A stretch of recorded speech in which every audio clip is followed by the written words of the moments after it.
மார்கழி பாடல்கள். திருவெம்பாவை 8வது பாடல். கோடி சிலம்ப சிலம்பும் குருகெங்கும், ஏழில் இயம்ப இயம்பும் வெண் சங்கெங்கும், கேடில் பரஞ்சோதி கேடில் பரங்கருணை, கேடில் விழுப்பொருள்கள் பாடினோம் கேட்டிலையோ, வாழி இதென்ன உறக்கமோ வாய்த்திரவாய், ஆழியான் அன்புடைமை ஆமாறும் இவ்வாறோ, ஊழி முதல்வனாய் நின்ற ஒருவனை, ஏழை பங்காளனையே பாடலோர் எம்பாவாய் என்று மிக அற்புதமான பாடலை தந்திருக்கின்றார் மாணிக்கவாசக பெருந்தகை. அந்த திருவாத ஊரரின் அன்பு நம்மை வழிநடத்த பாடலின் பொருளை காண்போம்.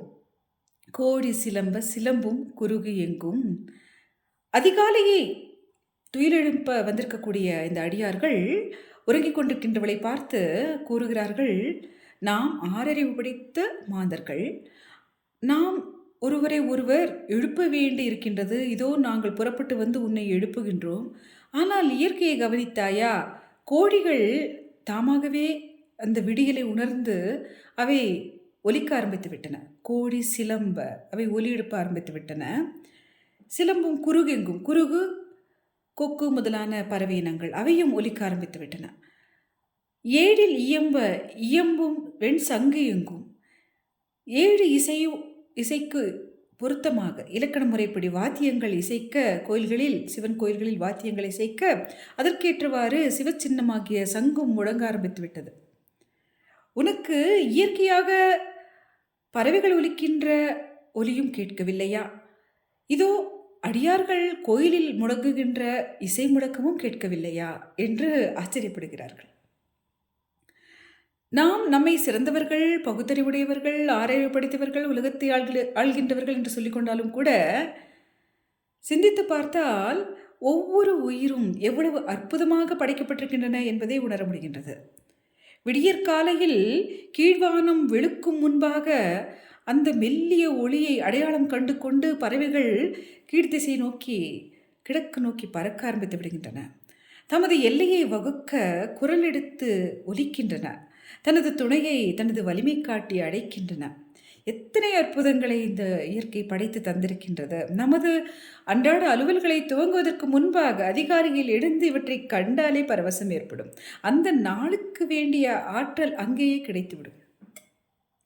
நாம் தூங்கி எழுந்து நல்ல ஆழ்ந்த உறக்கத்தில் நம்மை ஆசுவாசப்படுத்தி எழுந்து நீராடி இத்தகைய இயற்கை நிகழ்வுகளை கண்டோமேயானால் அந்த நாள் பொழுதை, அந்த புதிய விடியல் உருவாக்கி தந்திருக்கக்கூடிய நாள் பொழுதை மிக அருமையாக நடத்துவதற்கான ஆற்றலை இந்த இயற்கை தந்துவிடும். நமக்கு தூய காற்றும் இருக்கின்றது. அந்த பொழுதில் மாசுபடாத காற்று இருக்கின்றது. நல்ல இயற்கை ஒலி இருக்கின்றது. வண்டி வாகனங்களினுடைய ஒலி இல்லாமல் பறவைகளினுடைய ஒலியை கேட்கலாம். நல்ல குளுமையான வெளிச்சத்தை கண்கள் உணரலாம். எத்தனை எத்தனை அற்புதங்கள்!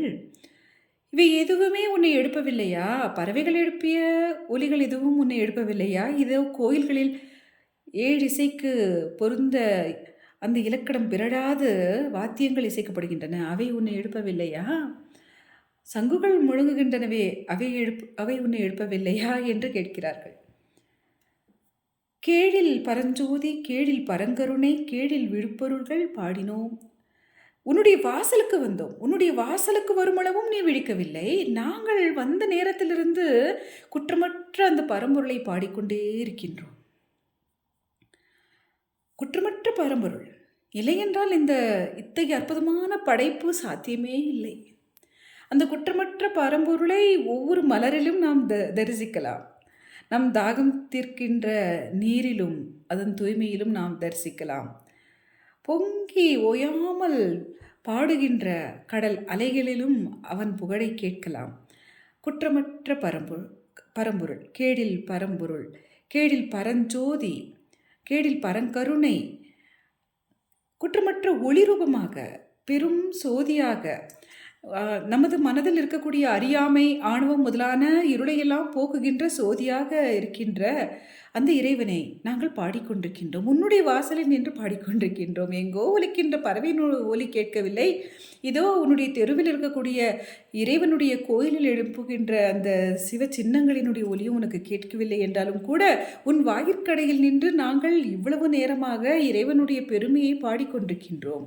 அவன் எவ்வளவு சோதிரூபமாக ஜொலிக்கின்றான், எவ்வளவு குற்றமற்ற பரங்கருணை உடையவனாக அனைத்து உயிர்களையும் படைத்து ஆட்கொள்பவனாக இருக்கின்றான் என்கின்ற பெருமையெல்லாம் பாடிக்கொண்டிருக்கின்றோம். ஆனாலும் நீ வெடிக்கவில்லை. பாடினோம் கேட்கலையோ, நீ உன்னுடைய காதுகளில் அவை விடவில்லையோ, கேட்டிலையோ. வாழி இதென்ன உறக்கமோ?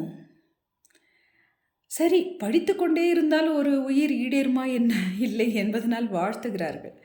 நீ வாழ்வாங்கு வாழ வேண்டும், அதுதான் நோக்கம். அதற்காகத்தான் எழுப்புகின்றோம். உன்னுடைய துயிலை இடையூறு செய்ய வேண்டும் என்பது எமது நோக்கம் அல்ல. நீ வாழ்வாங்கு வாழ வேண்டும். எப்படியும் வாழலாம் என்பதில் என்ன பொருள் இருக்கின்றது? நீ வாழ்வாங்கு வாழ வேண்டும். வையத்துள் வாழ்வாங்கு வாழ்பவன் வானுரையும் தெய்வத்துள் வைக்கப்படும் தானே. இந்த வைய வாழ்வுக்கான அனுமதி சீட்டை பெற்று பிறப்பெடுத்து வந்திருக்கின்ற நாம் வாழ்வாங்கு வாழ வேண்டும். எனவேதான் எழுப்புகின்றோம். உரிய கடமைகளில், நித்திய கடமைகளில் நீ ஈடுபட வேண்டும். பக்தி அதில் முதன்மையானது. எனவே நீ பொழுதை வீணாக்காமல் அந்த அதிகாலை பொழுதை பயன் கொள்ள வேண்டும். அதற்காகத்தான் எழுப்புகின்றோம். வாழி ஈதென்ன உறக்கம்? இந்த உறக்கம் பொருத்தமா உனக்கு? ஈடேற வேண்டும் என்கின்ற எண்ணமுடையவர்களுக்கு இந்த உறக்கம் பொருத்தமில்லை. நீ ஈடேற வேண்டியவள். எனவே எழுந்து வா. வாழி ஈதென்ன உறக்கமோ? வாய்த்திரவாய், பதில் கூறேன், பதில் கூறேன். நீ கேட்காமல் இருக்கின்றாயோ? பதில் கூறேன் என்று அவளை வற்புறுத்துகிறார்கள். வாழி ஈதென்ன உறக்கமோ? வாய்த்திரவாய். ஆழியான் அன்புடைமை ஆமாறும் இவ்வாறோ? இறைவனை, சிவபெருமானை எவ்வளவு பெரிய அடியார்களும் தேவர்களும் தேடுகிறார்கள் என்பதை நீ அறிய மாட்டாயா? நீ என்ன இவ்வளவு அலட்சியமாக உறங்குகிறாய்? திருமாலை தேடிய திருவடிகளவை. திருமால் வராக அவதாரம் எடுத்து மண்ணை குடைந்து கொண்டு தேடினார் என்று நமது புராணங்கள் சொல்கின்றனவே. அப்படி திருமாலாலேயே சக்கரமேந்திய ஆழியான் அவருடைய அன்பின் மிகுதியால் இறைவனுடைய திருவடியை கண்டுவிட வேண்டும் என்று துடித்து வராக அவதாரம் எடுத்து தேடியதை நீ அறிய மாட்டாயா? அறிந்துமா உறங்குகிறாய்? இந்த உலக வாழ்வில் நமக்கு வேண்டிய, இந்த உயிர் வாழ்வுக்கு வேண்டிய சௌகரியங்களை தேடிய பிறகு தேட வேண்டியது இறைதான், மெய்ப்பொருள். மெய்ப்பொருள் காண்பது அறிவு. மெய்ப்பொருள் காண்பது தானே அறிவு. அதை தேடாமல் எதையோ பகுத்தறிவு என்று சொல்லிக் கொண்டிருக்கின்றோம். மெய்ப்பொருள் காண்பது தான் அறிவு. நாம் தேடியவை எல்லாம், இந்த உயிர் வாழ்க்கைக்கு வேண்டியவை என்று தேடிய புறப்பொருள்கள் எல்லாம் பொய்ப்பொருள்கள் தாமே. அவை நித்தியமானவை அல்லவே. அவை ஒரு கணத்தில் இருப்பவை போல மறு கணத்தில் காணோம். அவை எவையும் நிலைத்து நிற்பவை அல்ல. எனவே அவை பொய்ப்பொருட்கள். மெய்ப்பொருள் தெய்வம். மெய்ப்பொருள் காண்பதுதான் அறிவு.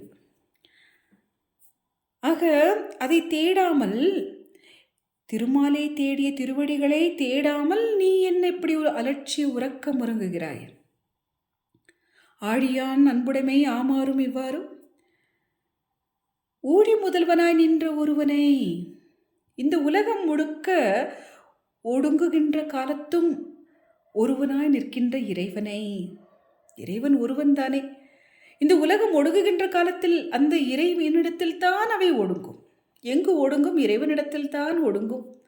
எங்கிருந்து உதயமாகும்? அந்த இறை கருணையினால் தான் உதயமாகும். அப்படி உலகத்தை ஒடுக்கி ஒருவனாக நிற்கின்ற அந்த இறைவனை பாடு. ஏழை பங்காளனையே பாடு. மற்ற தலைவர்களை, நாம் இந்த உலகியலில் காணுகின்ற தலைவர்களை அணுக, அவர்களுடைய கரிசனத்தை பெறுவதற்கெல்லாம் தகுதிகளெல்லாம் வேண்டியிருக்கலாம். அவர்கள் தகுதி பார்த்தும் ஆள் சேர்க்கலாம். ஆனால் இறைவன் அப்படியா? அவன் ஏழை பங்காளன். பக்தி உடையவர் பச்சிலை இடினும் முக்தி கொடுப்பர். பக்தி உடையவர்கள் பச்சிலையை பறித்திட்டால் போதும். அன்புதான் முக்கியம், பக்தி தான் முக்கியம். முக்தி கொடுப்பார். அத்தகைய சிவன் ஏழை பங்காளன். வந்திக்காக பிட்டு சுமந்தவன். வந்திக்காக, உறவுகளற்ற, துணைக்கு ஆட்களற்ற வயோதிக வந்திக்காக, பெரிதாக அந்த செயலுக்கு கூலியும் தர இயலாதவளான பிட்டை விற்று பிழைக்கின்ற வந்திக்காக, அந்த பிட்டை வாங்கி உண்டு மண் சுமந்தவன். அப்படிப்பட்டவனை பாடு, ஏழை பங்காளனையே பாடு.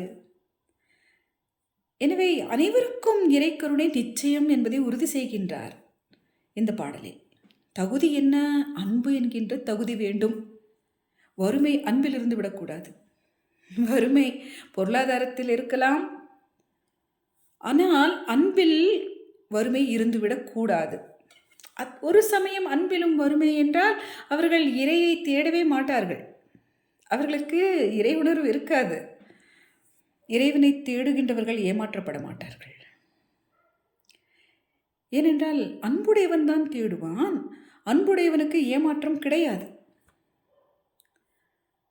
எனவே அன்பை முதலீடாக்கி பெற வேண்டிய மிகப்பெரிய பெரும் பேறு, பெரும் பொருள், மெய்ப்பொருள் இறை. மெய்ப்பொருள் காண்பதுதான் அறிவு. ஆகவே ஏழை பங்காளனையே பாடு. வேறு ஏதோ நோக்கத்திற்காக பதவி படைத்தவர்களை, பொருள் படைத்தவர்களை பாட சொல்லவில்லையே நான். அதெல்லாம் அடிமைத்தனம். பொருள் படைத்தவனை பாடி பிழைப்பது அடிமைத்தனம். பதவியில் உள்ளவனை பாடி பிழைப்பது அடிமைத்தனம். உயிர் சுதந்திரமானது. உயிருக்கு உயிரான இறைவனை மட்டுமே பணியச் செய்ய வேண்டும். இந்த அற்புதமான உயிரை, இந்த உயிருக்கு உயிராக இருக்கக்கூடிய இறைவனை மட்டுமே பணியச் செய்ய வேண்டும். மெய்ப்பொருள் காண்பது அறிவு. அந்த மெய்ப்பொருளை மட்டும்தான் வணங்க வேண்டும். எனவே ஏழை பங்காளனையே பாடு. எங்கும் நிறைந்து, நீக்கமர நிறைந்து, குடிசையிலும் கோபுரத்திலும் ஒன்றென வீசும் காற்றாய், ஒன்றென புலப்படுத்தும் ஒளியாய், யாவரையும் வேறுபாடு கருதாது தாகம் தீர்க்கின்ற நீராய், எங்கும் தனது கருணையால் நிரம்பியிருக்கின்ற ஏழை பங்காளன், அவனையே பாடு. எவ்வளவு அற்புதமாக வழிநடத்துகின்றார் பாருங்கள். எவ்வளவு நம்பிக்கை தருகின்றார் பாருங்கள். அத்தனை பேருக்கும் இறைக்கருணை உண்டு, அத்தனை பேருக்கும் முக்தி உண்டு, அத்தனை பேருக்கும் இந்த மார்க்கம் பொதுவானது. யாருடைய சுயநலத்தினாலும் இங்கு எவ்விதமான பாரபட்சமும் புகுந்துவிடக்கூடாது என்பதில் மிகுந்த கவனமாக, தெளிவாக இந்த மார்க்கத்தினுடைய, இந்த பக்தி மார்க்கத்தினுடைய சிறப்பை மிக தெளிவாக எளியோரும் புரிந்து கொள்ளும் வகையில் மிக இனிதாக தான் உருகி பெற்ற இறையருளை அன்பினால் குடைந்து அரணை பெற்றுவிடலாம் என்கின்ற சத்தியத்தை எடுத்துரைத்துக் கொண்டிருக்கின்றார் மாணிக்கவாசக பெருந்தகை. அனுபவ மொழிகள் இவை. இவை கற்பனையாக கவிநயத்தை வெளிப்படுத்த பாடப்பட்டவையா கிடையாது. அனுபவ மொழிகள், அடியார்த்தம் அனுபவ மொழிகள். அந்த மொழிகளை சிந்திக்க வாய்ப்பளித்த அரணார்க்கும் நன்றி பாராட்டி, பாடலை தந்த மாணிக்க வாசகருக்கும் நன்றி பாராட்டி அமைகின்றோம். நன்றி.